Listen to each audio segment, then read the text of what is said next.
ઓમ નમઃ શિવાય. જય શ્રી કૃષ્ણ મિત્રો. ઉત્સવનો મહિમા ચેનલમાં આપનું સ્વાગત છે.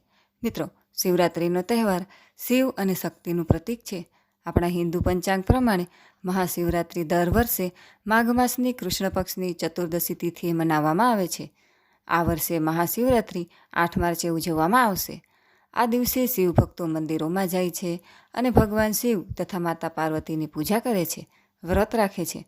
ધાર્મિક માન્યતાઓ અનુસાર મહાશિવરાત્રિના દિવસે ભગવાન શિવ અને માતા પાર્વતીના લગ્ન રાત્રે થયા હતા અને એમ પણ માનવામાં આવે છે કે મહાશિવરાત્રિના દિવસે ભગવાન શિવ પ્રથમ વખત પ્રગટ થયા હતા. કહેવાય છે કે આ દિવસે 64 અલગ અલગ સ્થળોએ શિવલિંગ પ્રગટ થયા હતા. મિત્રો, આ વર્ષે મહાશિવરાત્રિ 8 માર્ચના દિવસે ઉજવવામાં આવશે. પંચાંગ પ્રમાણે માઘ માસના કૃષ્ણ પક્ષની ચતુર્દશી તિથિ 8 માર્ચના રોજ રાત્રે 9:57 શરૂ થશે અને તેની સમાપ્તિ 9 માર્ચના રોજ સાંજે 6:17 થશે. 9 માર્ચના દિવસે પારણાનો સમય સવારે 6:37થી બપોરે 3:28 સુધીનો રહેશે. મહાશિવરાત્રિના દિવસે પૂજાવિધિ માટે બ્રહ્મ મુહૂર્તમાં ઉઠવું અને ભગવાન શિવ અને માતા પાર્વતીને પ્રણામ કરવા અને પૂજાનો સંકલ્પ લેવો. ત્યારબાદ ગંગાજળ મિક્સ કરીને તે પાણીથી સ્નાન કરવું. સ્નાન કરીને નવા વસ્ત્રો પહેરવા અને પછી સૂર્યદેવને અર્ધ્ય ચડાવવું. આ પછી પૂજા સ્થાન પર લાલ કપડું પાથરી માતા પાર્વતી અને ભગવાન શિવની મૂર્તિ સ્થાપિત કરવી. ભગવાન શિવને કાચા દૂધ અથવા ગંગાજળથી અભિષેક કરવો અને પંચોપચાર કરવો. વિધિ પ્રમાણે ભગવાન શિવ અને માતા પાર્વતીનો અભિષેક કરવો. ભગવાન શિવને ભાંગ, ધતુરા, ફળ, મદારના પાન, બીલીપત્ર અર્પણ કરવા. શિવ ચાલીસા અથવા શિવ સ્તોત્રનો પાઠ કરવો. બીજે દિવસે સામાન્ય પૂજા કરી અને ઉપવાસ તોડવો. મિત્રો, મહાશિવરાત્રિનો દિવસ શિવ ભક્તો માટે ખૂબ જ ખાસ છે. આ દિવસે ભગવાન શંકર અને માતા પાર્વતીની વિધિપૂર્વક પૂજા કરવાથી ભક્તોના તમામ કષ્ટો દૂર થાય છે. તેમજ ઘણા ઉપાયો કરવાથી ભક્તના મનની તમામ મનોકામના પૂર્ણ થાય છે અને સમસ્યાઓ દૂર થશે.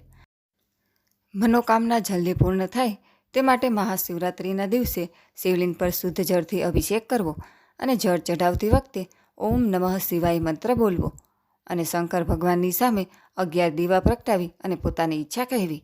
લગ્નમાં આવતા અવરોધો દૂર કરવા માટે અને દરેક સમસ્યા દૂર કરવા માટે શિવરાત્રિના દિવસે દૂધમાં કેસર મિક્સ કરી શિવલિંગ પર અભિષેક કરવો અને માતા પાર્વતીને લાલ રંગના ફૂલ ચડાવવા.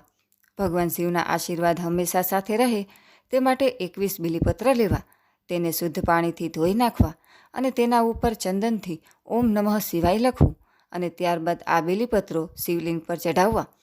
જીવનમાં સુખ સમૃદ્ધિ બની રહે તે માટે શિવરાત્રિના દિવસે નંદીને ચારો ખવડાવવો જોઈએ, ગૌશાળામાં દાન કરવું જોઈએ. મા અન્નપૂર્ણાની કૃપા મેળવવા માટે આ દિવસે ગરીબોને ભોજન કરાવવું અને જરૂરિયાતમંદોને અનાજ દાન આપવું જોઈએ. શનિ દોષથી મુક્તિ મેળવવા માટે તાંબાના વાસણમાં શુદ્ધ પાણીમાં કાળા તલ ભેળવીને શિવલિંગ પર અભિષેક કરવો. આવકમાં વધારો થાય તે માટે મહાશિવરાત્રિના દિવસે અંગૂઠાના કદનું પારદ શિવલિંગ લાવીને વિધિપૂર્વક પૂજા કરવી અને ઘરના મંદિરમાં સ્થાપિત કરવી. મહાશિવરાત્રિના દિવસે ઘઉંના લોટમાંથી 11 શિવલિંગ બનાવીને શુદ્ધ જળથી અભિષેક કરવો.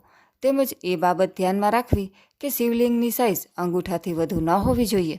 તેમજ અભિષેક બાદ આ શિવલિંગને નદીમાં પધરાવી દેવા. શિવરાત્રિની રાત્રે ઘરના મુખ્ય દરવાજાની બંને બાજુ દીવા પ્રગટાવી અને સુખ સમૃદ્ધિ માટે ભોલેનાથને પ્રાર્થના કરવી. આ ઉપાય કરવાથી ભગવાન શિવની કૃપા હંમેશા બની રહે છે. વિવાહિત જીવનમાં સુખ મેળવવા માટે શિવરાત્રિના દિવસે શિવ મંદિરમાં જઈને માતા પાર્વતીને સુહાગ સામગ્રી અર્પણ કરવી. બાદમાં તે બ્રાહ્મણ અથવા કોઈ સ્ત્રીને આપવી. તો મિત્રો, આજના વિડીયોમાં આપણે મહાશિવરાત્રિ ક્યારે આવે છે, શા માટે ઉજવવામાં આવે છે, પૂજા વિધિ તથા આ દિવસે કરવાના ઉપાયો વિશે વાત કરી. વિડીયો પસંદ આવે તો લાઇક, શેર તથા અમારી ચેનલ જો તમે પહેલીવાર જોઈ રહ્યા હો તો સબસ્ક્રાઈબ કરવાનું ભૂલશો નહીં.